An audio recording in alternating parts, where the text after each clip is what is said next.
Midrash Rabbah, dans l'introduction de Echad des Lamentations, nous enseigne, eh bien, tout simplement le déroulement et la manière dont le Beth Amikdash a été détruit, comment Akadosh Baruch Hu s'est comporté.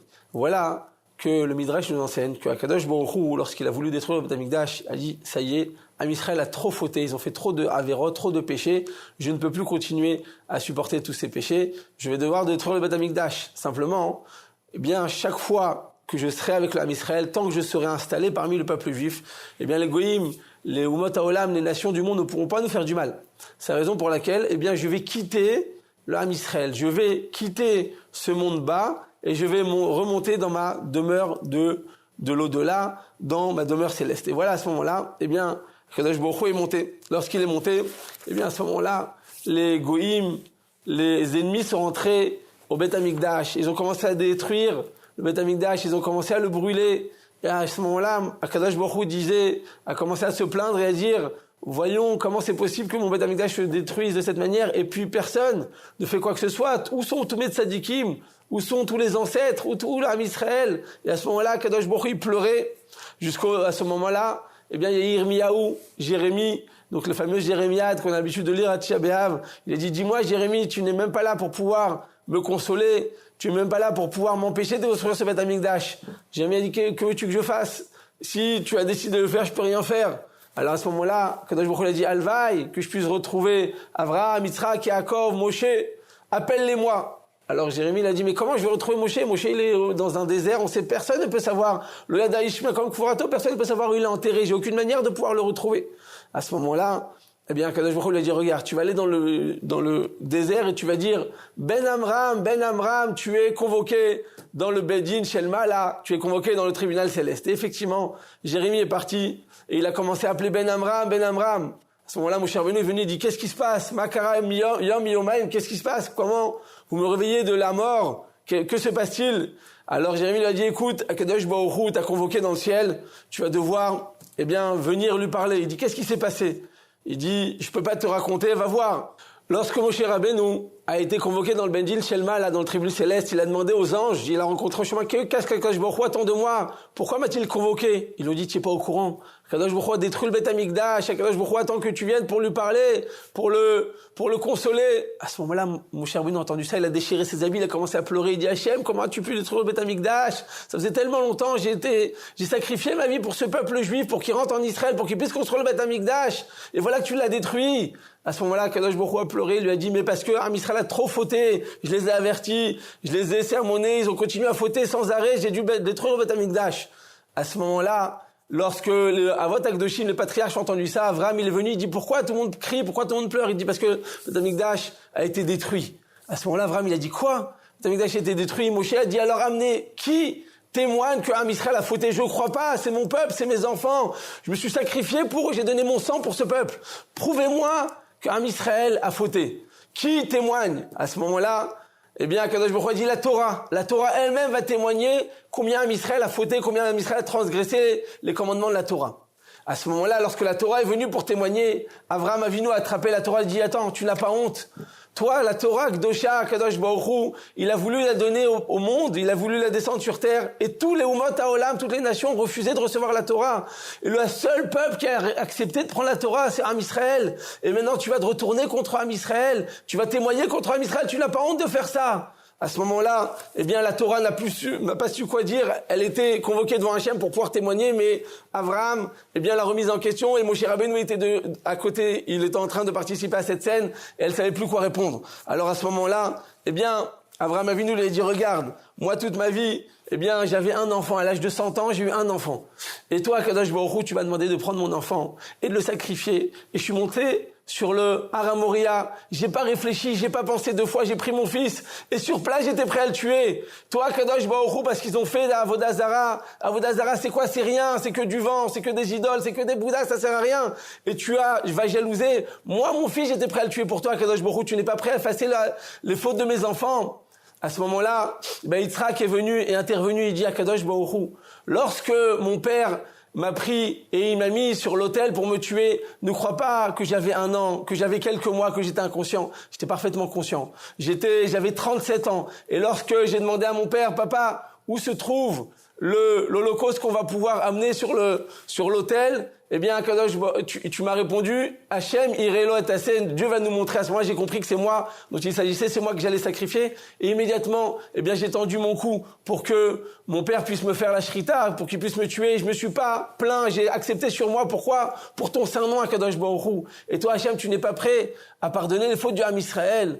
À ce moment-là, Yaakov Avinu, il est intervenu, il a dit, écoute Hachem, combien de tsar Gidoul Banim, combien j'ai souffert avec mes enfants, j'ai eu 12 enfants, combien de tsar, j'ai perdu Yosef, et Reuven il a mal agi, et Yehuda il était parti, et on l'a pris ma fille, on l'a violée elle a vécu avec Tchrem, et toute ma vie j'étais dans le tsar pendant 22 ans, j'ai pas eu la shrina parce que j'étais tout le temps en train dans le deuil, et voilà, que toute ma vie j'ai souffert, pourquoi? Pour avoir un peuple, pour mettre au monde un peuple, et ce peuple t'a servi parce qu'ils ont fait quelques erreurs, tu vas les détruire à Kadosh Baruch Hu, et pitié, je te demande de ne pas détruire le Ham Israël.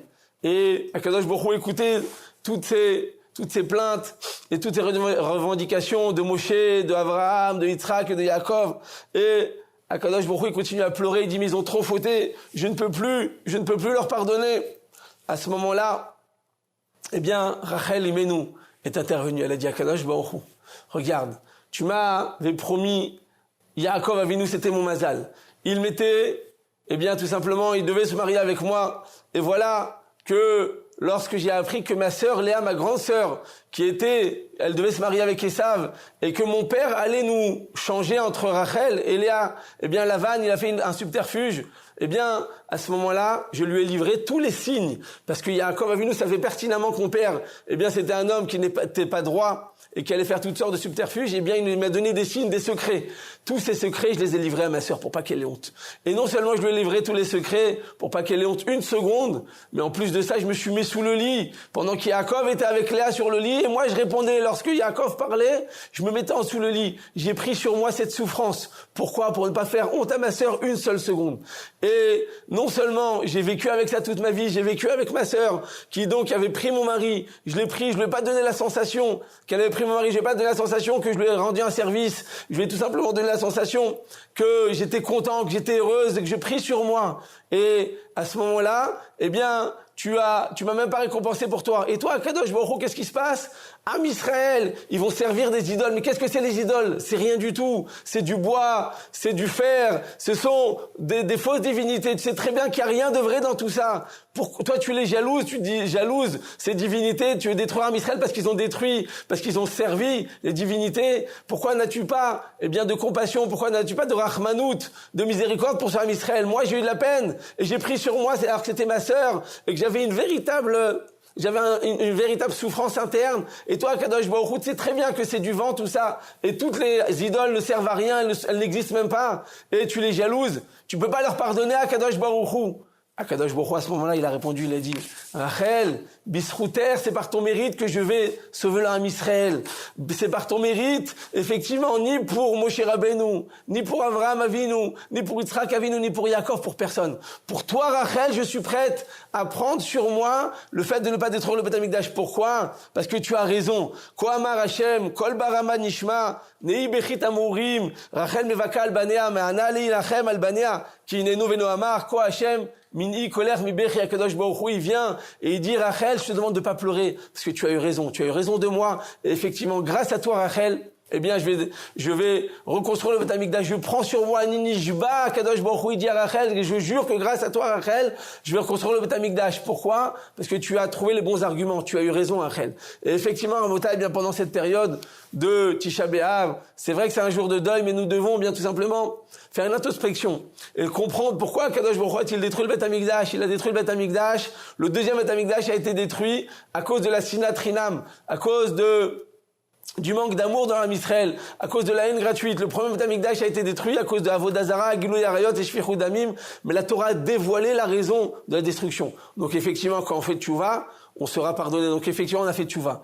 Mais pour le deuxième Beth Amikdash, la haine gratuite, malheureusement, on l'a pas encore réparé à Botaï. On l'a pas encore réparé. De la même manière qu'Akadosh Baruch Hu, il a dit à Rachel, c'est grâce à toi que je vais pardonner. Pourquoi? Parce que toi, Rachel, tu as su l'évater, tu as su renoncer, tu as su donner la place à l'autre, alors que tu as pris sur toi, alors que c'était dur à vivre avec une seconde femme dans ta maison, tout ça pour ne pas lui faire honte une seule nuit. Tu as pris sur toi, Akadosh Baruch Hu dit, c'est grâce à toi, Rachel, que je vais pardonner. Eh bien, nous, en Israël, nous devons, Rabotai, nous renforcer dans la Havat Israël, dans la Havat Chinam, prendre sur nous d'être bon envers le prochain, d'être toujours à l'écoute du prochain, de pouvoir donner des conseils, de sourire envers le prochain, de pouvoir l'aider. C'est pas seulement aider avec de l'argent. Il y a des gens qui pensent qu'ils donnent de l'argent et puis c'est tout, ils sont sortis de l'obligation. C'est faux. L'argent, c'est le septième niveau de tzedaka. Il y a une tzedaka avec le corps, il y a une tzedaka avec l'écoute, avec l'attention. Lorsqu'une personne, elle fait attention à son prochain et qu'elle lui donne de la chaleur, elle dit, je te comprends, je me mets à ta place, ça doit être dur pour toi. Eh bien, Rabotai, tu lui as redonné la vie à cette personne. Il n'y a plus besoin d'avoir ni les psychologues, ni les psychiatres, ni personne. Tu lui as redonné la vie. C'est ça, le véritable précède.